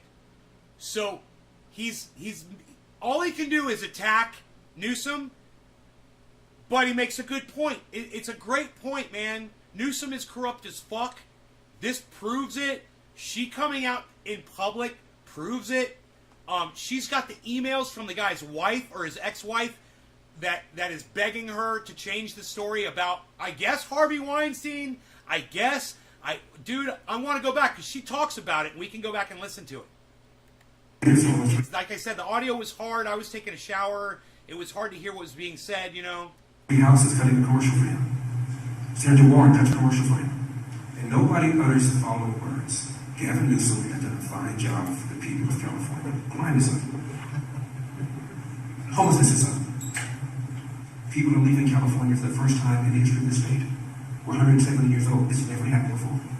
And when people making between 50 and 100K leave, the number one reason they cite, they cannot afford the price of a house. More businesses have left in 2021 than have left all of last year, and the rate at which businesses are leaving is twice the rate of the last 3 years. We have the highest state income tax in the nation, 13.3. And it's the biggest revenue stream with California, the income tax. 1% out of 40 million people in California pay half that state income tax. And they're leaving. And they're taking their tax base with them, leaving less money for fire suppression, less money for schools, less money for roads. The man has mismanaged the forest. We're having rolling brownouts. I can't think of any front. The declining quality of public education, the rising cost of living, the rise in homelessness, the way he ignored signs to shut down this state, his forest management, rolling brownouts. I can't think of any front at all where this man has done a good job. And you guys want to talk about other stuff. And that's because this man, Gavin Newsom, has been able to switch this thing from a referendum on his behavior, his governance, into a quote Republican takeover. As if that has anything to do with crime. As if that has anything to do with homelessness. As if that has anything to do with the outrageous cost of living. The average price of a home in California is now 150% more than the national average. 150% more. If you look at the percentage of people living in LA who are black and in San Francisco who are black over the last 20 years, it's declined. Primary reason, the price of a home. The state's in trouble. And forget about all these right-wing conservative talking points. There's a left-wing magazine called The Atlantic. A few months ago, article, The California Dream is Dying. All the things I talked about. Declining public schools. The stranglehold environmentalists have over Sacramento. High cost of living. High homelessness. The California Dream is dying. I urge you all to check it out. Every single talking point I've made has been made in that magazine, and these are not Republicans. So she's been busted lying about being...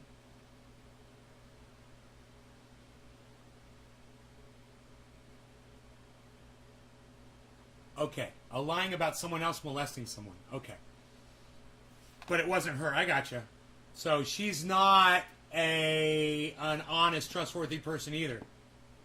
This is just a fucking show, isn't it, Billy? It's just... It's like... Come and see the show! Come and see the show! Come and see the show! See the show! You know, it's just like... Next question, David Michael. It's a fucking show. Thank you. One question for Rose. You described the emails and phone calls. You talked about receipts on Twitter. And it's a...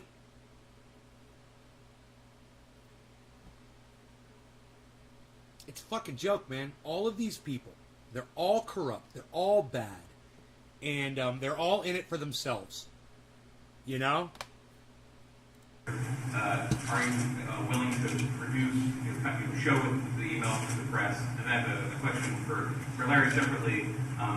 Ms. McGowan described why she thinks this is a voting issue. Could you expand on why Gavin Newsom's names on the ballot but not his wife's? Could you expand after that question on why this should be a voting issue for people who sometimes separate a spouse from a candidate? Well, I'll take that one. Is that okay, Larry? Yeah, I'll tell you why. You don't think Jennifer Siebel Newsom went home that night after first making contact with me and talking to her husband. And if her brother-in-law is Schiller, Boyce's partner's son... And you know what? She's published the emails. She's published the emails to the, I believe, The Guardian, she says. That makes him the brother-in-law of Gavin Newsom. They'll probably be coming out tomorrow or today. Okay, Obama's daughter interned for my rapist 2 months before I exposed him in the New York Times. They're all in on it. And you know it. That shit's gonna be trending. That's a disingenuous question, friend. I'm checking Twitter right now. The receipts, yes, I sent the emails to Politico this morning. Those are all screenshots of her emails, the ones I posted. There it is. I just didn't put in, like, her, name on it. But those are not me writing out anything. Those were the actual emails. But I can certainly, and have. I sent them to Politico this morning. I challenge you to put them in. I challenge you to cover it. And I challenge you not to refer to me as an actress and not to refer to him in a dismissive way. As a Republican? We need you. We need all of you. Don't refer to Larry Elder as a Republican in a dismissive way. You know, it's like, what did you mean by that? It's like that's why she paused. She's like, don't refer to him as a white man, okay? Don't refer to him as someone who's been accused of sexual assault, because he has been. You know, was it by someone just like her? Who knows? Like I said, it's a fucking show, folks. Come and see the show. This is the last question. I just want to make one more statement. I don't know if the LA Times is here, but I was described by the LA Times as, quote, black-faced white supremacist. All because I don't believe in the lie of systemic racism.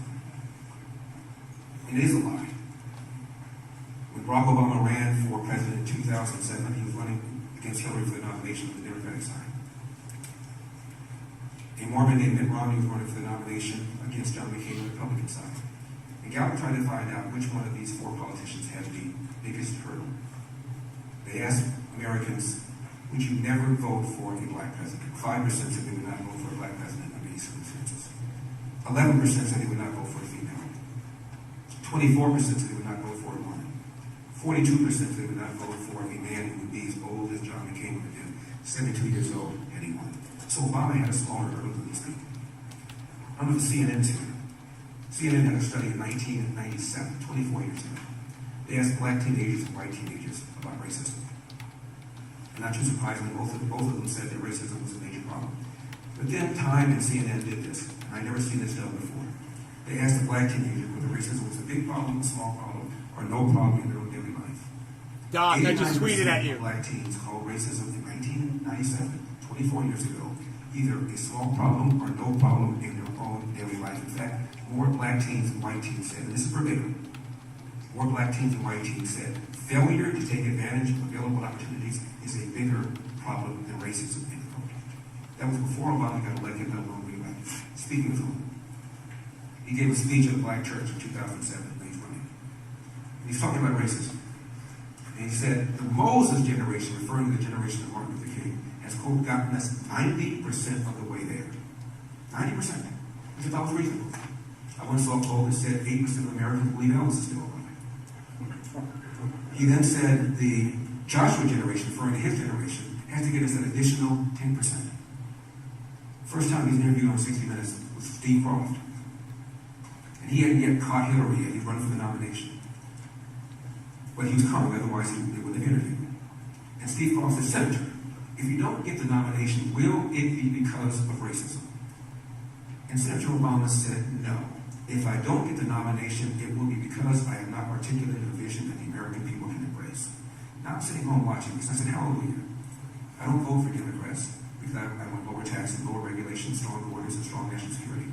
But at least he's going to be a racial reconciliator, I said to myself. Before he got elected, before he entered the Oval Office, I should say, I think he won with 52% of the vote in 2008. You know what his popularity was? 70%. Before he set foot in the White House.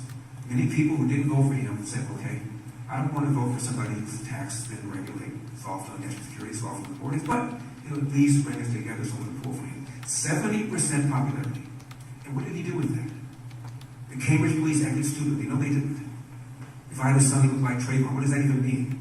Racism is in America's DNA, he said. Really? The first time Gallup asked about racism, about whether or not you vote for a black president, was 1958. And the percentage who said yes was in the high 30s. Now only 3% said they would not vote for a black president. He invited Al Sharpton to the White House over 70 times, one of the most vicious race hustlers in America, who, by the way, is now a Democrat kingmaker. Google Al Sharpton, Democrat kingmaker. A guy who became famous by falsely accusing a white man of raping a black woman is a Democrat kingmaker. A man who was in the thick of Crown Heights in 1991 and said to Jews, if you want to pin your yarmulkes on my head, on your head and come over my house, let's get it on, is a Democrat kingmaker. It's so hard to hear. A man was in the streets of Ferguson before 1 minute was taken, one word of testimony was taken, yelling, no justice, no peace. He's a Democrat kingmaker. You ought to be ashamed of yourself. Obama had a great opportunity to bring us together. And instead, because he wanted power, he wanted the Democratic Party to remain in power, he knew that if he played the race card and got 13% of the black vote, all upset about social justice issues, we're not going to talk about schools, let's not talk about streets, safe streets, let's not talk about... This guy's still talking about Obama, and you realize he's had all this time to speak and has not offered one solution for anything that Gavin Newsom is doing? He's got no solution for anything. hey, what's your solution for the fires? What's your solution for immigration? What's your solution for schools besides letting parents send their schools all over the fucking state wherever they fucking want and making a goddamn mess of everything? You know, instead of just improving all the schools. You've got no solutions and you've got no platform. What are you standing on? Newsom bad? That's all you've got? Newsom's way better than you, bro. More than I have a job. Let's talk about racial justice. You have to prove to people why you're a better selection than Newsom. Dude, if this guy were to win this election, I think I'd be in so much shock. I don't know what I'd fucking say. I'd just be like, well, I guess I'm going back to fucking Florida. Fuck this state. You know what's funny? It's like you're surrounded by a bunch of Republican neighbors, but they all love you, and they all know that you're not one of them, and they all know, and do, know that they can rely on you whenever they fucking need you. And when they need something, you're the one they fucking call. The Democrat. You know, not the Democrat, but the liberal, the fucking not even a liberal anymore. They all think I'm a fucking Democrat, though. I guarantee you, all of my neighbors think that I'm a fucking... They probably think I voted for Joe Biden. Because I'm positive they know how I feel about Donald Trump.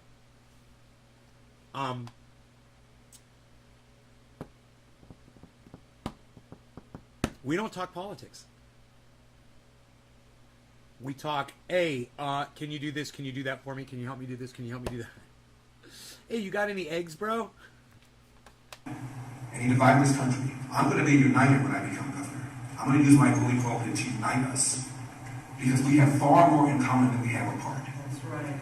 Back in 1991, a black Harvard sociologist. Dude, almost every single one of my neighbors is a Trump supporter. Did you not? You didn't catch that before? Almost every single one of my neighbors is a Trump supporter. They all love fucking Donald Trump, bro. I'm rural, bro. I'm rural America, man. Doesn't matter what state you're in. Rural America loves Trump. I don't know any sociologist who's conservative, do you? A black Harvard sociologist named Orlando Patterson said this in 1991. America, despite its flaws, is the least racist majority society. Eggs are a leftist agenda, provides right? more opportunities than any other country in the world, including all of those of Africa. That was before Obama got elected, let alone re-elected. My final thought. In the mid-60s, Martin Luther King gave an interview to British television. This is 2 years after the Civil Rights Bill was passed. And he said, the changes in America surprised me. All right, let's go way back and see if we can find where she's talking about what happened. No points, no. So what? He is the better candidate, he is the better man. And I heard him for hours and passed at that point. So imagine my surprise last week when I'm on the Dave Rubin show and we're talking about the recall, which I only had kind of a tangential awareness of because I live in Mexico, I live in the jungle. It took a lot for me to come to the U.S. I'm scared of this place. It's been very cruel to me. It has not been kind. She blames America probably for what happened to her with Harvey Weinstein. She blames a whole country for being raped and being mistreated. Dude, you're a fucking Hollywood actress. You're in movies. You get to fucking walk on the red carpet and have paparazzi fucking ask you questions and take your picture and put you in magazines and people clamor to have your fucking autograph. Huh. She's never experienced any of that before? Dude, I got recognized in a Walmart once, dude. It was the fucking highlight of my goddamn life. You know? She's got some fucking nerve. A lot of people in this country like to kill that which they don't understand. It's like a cult. I grew up in one. I would know. I know all the markers. See? She grew up in a cult, and when she said that, I thought she meant she grew up in, like, her parents were Democrats. Isn't that funny? This woman literally grew up in a cult, guys. It's fucking psychotic. She became a Hollywood actress, man, after she grew up in a cult. So I'm asking people watching or people reporting on this. First of all, don't report on me as an actress. I hung up that shingle 10 years ago. I fought my way out of that world. Number one, if the cult leader is not your father, you didn't technically grow up in the cult. Boom! I deserve more respect than that. Thank you. That's a side note. So imagine my surprise when I'm on air with Dave, and I said, yeah, even it came back to me. Gavin Newsom's ex-wife contacted me. Gavin Newsom's ex-wife. And I said her name, and he said, that's his current wife. I said, it is? I mean, I had so many monsters. Okay, it was his wife. It was his wife. During the period that she just didn't realize. Made contact. An organization called We Are Ultraviolet, that I do not trust, a feminist activism group, got a hold of me and said, Jennifer Siebel Newsom, she's a big producer of feminist films and Hollywood documentaries. She's pro-women. She'll help you. I just directed a movie. It was nominated for Grand Jury Prize at Sundance.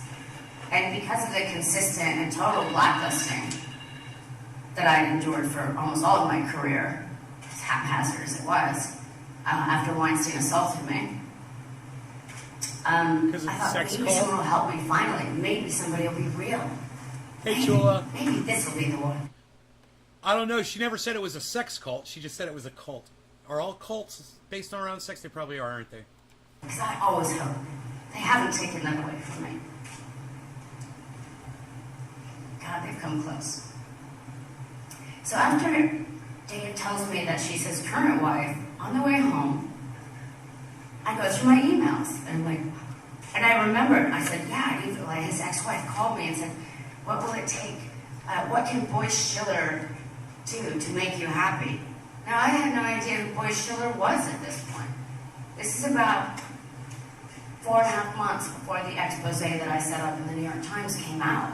I didn't know who David Boyce was. I didn't know he was an operator trying to suppress me. At this point, I did not know that he had already gone to former Israeli Prime Minister Ehud Barak of Israel and say, who should I hire to stop Rose McGowan?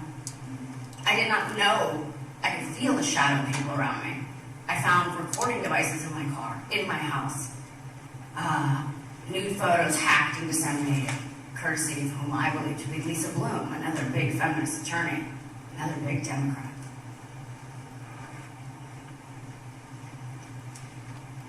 If she really found recording devices in her car, I hope she documented all that shit. I hope she's got all that as evidence. I hope she's got photographs of it. That's all I'm saying. That's a hell of a assertion to make. So I would hope that if you found the recording devices, you took pictures of them before you smacked them with a fucking hammer.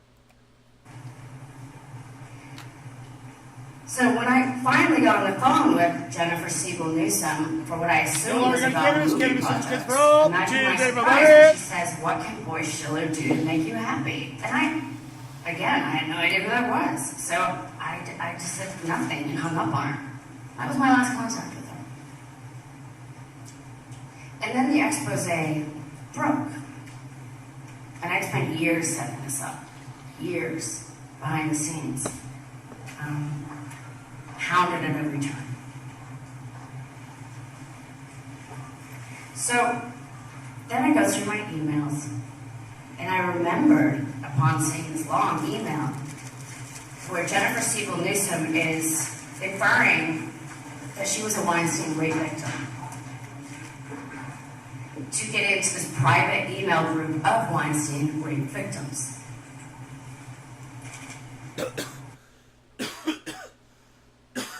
Man, I wish Graham Elwood was here. Because this right here plays, you guys can tweet this at Graham Elwood. This plays into everything he says about there being a giant cabal of pedophiles and rapists. They all support each other, and they're all tied into the fucking Democrats. Barack Obama, Gavin Newsom, Hillary Clinton, that fucking dude that died in prison, Ghislaine Maxwell, and Harvey Weinstein, all of these motherfuckers.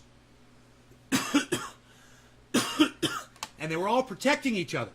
And Gavin Newsom's fucking wife contacted one of the victims and asked her to make the story go away. Dude, you know how many women were accusing that guy? It's fucking psychotic. And the other day, I was reading it and I was like, I had forgotten about this lady. I forgotten about this treachery because there were so many. It was coming at me every day. Oh from my all God, that's sides. hilarious. My only goal. And I hope she went back and had to find those fucking old-ass emails from 2019 and dig them up. And she fucking found them. Dude, how cool is this shit? Was to take down some monsters and show people that you do not have to be out there with a picket sign. You do not have to bite at the angles of power. You do. She needs to out every single one of those motherfuckers that was defending Weinstein. She needs to out every single one of them. Dude, she's got a list of people that were trying to get him off the hook. Isn't that fucking crazy, man? You find out that someone in your circle is a rapist. A lot of these motherfuckers knew it all along. And then you go out of your way to fucking protect them. You are a piece of fucking human garbage, man. You are a scavenger on people. You're a bottom feeder. You're a fucking bowfish, man. Have to cut off its head. And it is a hydra. It is a many-headed beast. You get one down, another pops up. That's what I was dealing with. Plus global derision, paid off media that Weinstein had paid off for so many years to destroy me because I never signed a non-disclosure agreement. He was right. I was his enemy. And he was correct. I am formidable. She's formidable. Again, it doesn't make me happy. I always just wanted a life where I could walk in the grass and stare at the trees. Pretty simple. But it didn't turn out that way. So I thought, I'm going to keep life hacking the system. And I don't care if nobody ever believes me, because I was there. You know what, honey? Let me say this.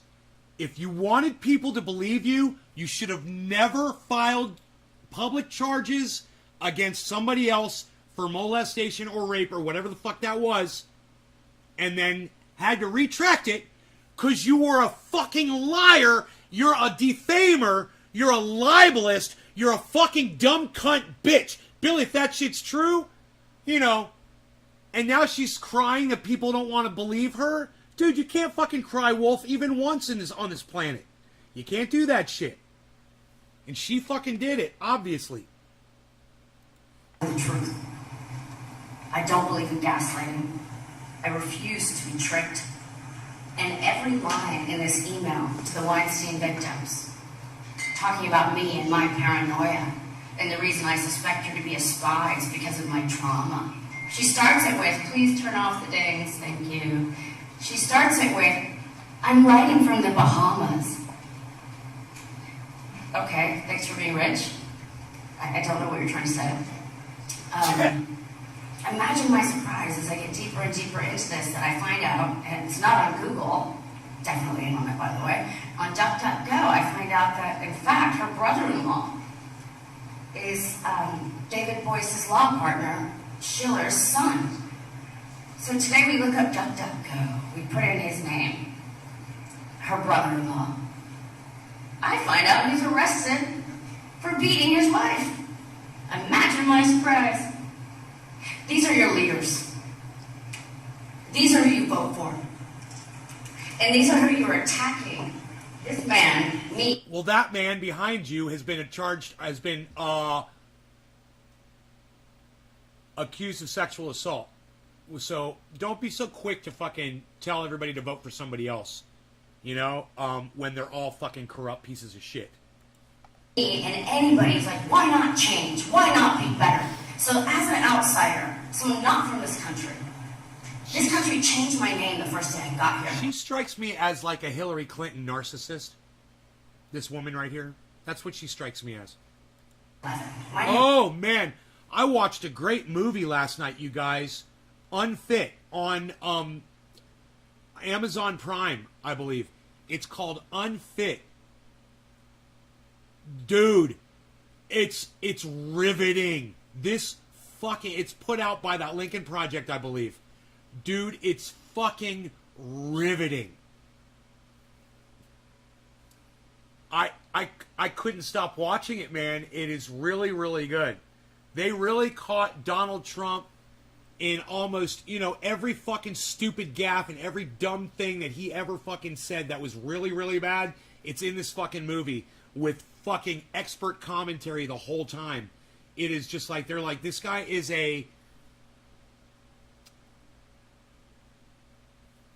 it's a something narcissist. I can't think of the first word. It's not morbid. It's like overt. It's like overt narcissist. It's another word though. It's a clinical term.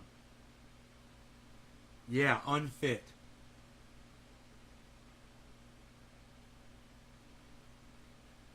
None of his kids are in the movie the whole time. You don't see his kids at all. A malignant narcissist. Thank you, Tula. They have these professionals, these clinicians, psychologists, psychiatrists, whatever they are, whatever their specialties are. They're in this movie, and they're like, "Oh, he's a malignant narcissist," and they give you all of the evidence and all. Then they get into Mussolini. I didn't know anything about Mussolini. Oh my God, you guys! Do you know what's crazy about Mussolini? When he used to fucking stand out in public in front of people and, he would do this.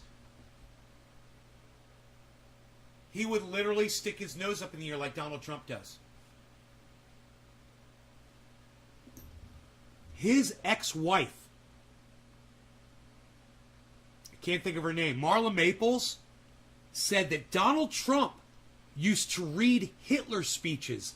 And he used to say that Hitler used to say things 3 times in his speeches, and Donald Trump really liked that and knew that that's what made things true. And so Donald Trump, in his speeches, he would always, very often, say things 3 times in a row because Hitler did. You guys, he learned from Hitler. It's not just that he's acting like Hitler or whatever. He literally studied Hitler and is gone out of his way to emulate Hitler as a leader. And if you ask Donald Trump, you ask him what his favorite book is, he's going to say he doesn't have one. Ask him who his favorite leader in history of all time was. If he's going to answer honestly, it's Hitler. He might not answer honestly. He might choose Abraham Lincoln or something like that. But in reality, all time, from all countries, like you could catch Donald Trump off guard and say, who's your favorite leader of all time? And he would say, Abraham Lincoln, And then you would say, from another country. And he would go, Adolf Hitler. And it'd be too late. He would say the quiet part out loud. Because he's that stupid. You guys, if you watch this movie, there's a lot of people that worked for him, that worked alongside him, that completely just out him and say, well, this is what he does. Do you know, one guy says he's not a racist, he just hates people that are against him. Right? Another guy says, oh, he's a racist. And they give many, many, many, many examples. But they talk about Trump supporters. They talk about the, COVID.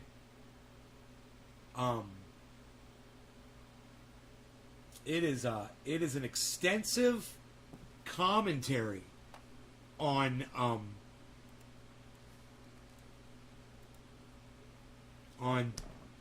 how unfit Trump was to be president of the United States, and how hypocritical, basically, it exposes a lot of hypocrisy throughout the entire system, but mostly just focuses on Donald Trump, like he would want it. Anyway, I love you guys. Thank you so much for watching the show. I'm sorry I went so long. You guys take care, and I will see you this afternoon. 4:20 show. Let's do it. 4 hours. I'll see you guys back here. Love you guys. Bye-bye. You guys go to Twitter. I'll see you on Twitter. Bye, guys.